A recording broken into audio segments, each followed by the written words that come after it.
Zadnja soba razstave je posvečena vprašanju mesta. Urbanizem, skratka, vprašanje, kako graditi mesta, je od samega začetka gonilo vseh ravni Ravnikarjevega ustvarjanja.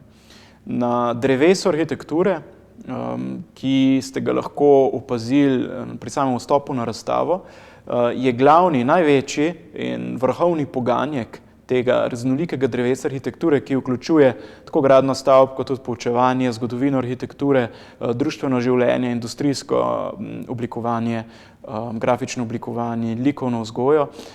Največji izrastek na tem drevesu pa predstavlja urbanizem. Ravno to, izziv, kako graditi nova, boljša mesta za novo, boljšo družbo.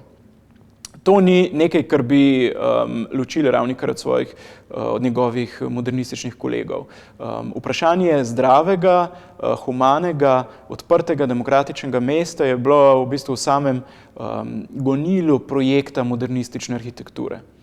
Ampak Ravnikar se morda od svojih kolegov v Evropi in tudi pri nas loči v tem, da poskuša aktivno graditi mesto že skozi posamezno hišo, skozi majhno ureditev, skozi odprto javno površino, skozi javno stavbo, in mesto v tem primeru samo pomeni stopnjevanje načina gradnje skupnega.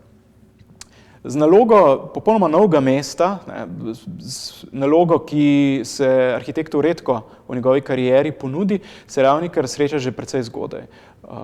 Leta 1947, ko pade meja, ki razdeli Goriško od Gorice, se ponudi priložnost oziroma zahteva politiki, da se oblikuje novo mesto, Nova Gorica.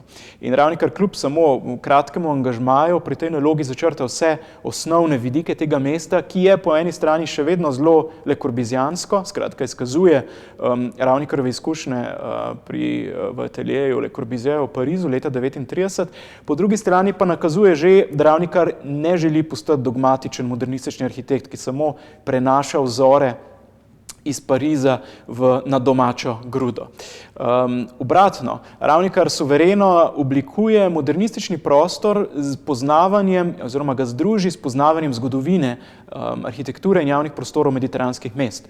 Predvideva obsežno zasaditev platan, ki oblikujejo tudi podnebno in kulturno ustrezno okolje za kvalitetno javno življenje.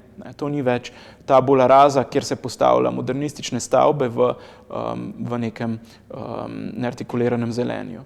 Vsi kasnejši projekti, med njimi je treba izpostaviti izredno obsežen in ambiciozen projekt Trga revolucije, današnjega Trga republike v Ljubljani, skratka novega političnega, kulturnega in trgovskega središča države oziroma takrat še republike, izkazujejo to izredno skrb za vprašanje javnega prostora, predvsem za vlogo pešca v mestu.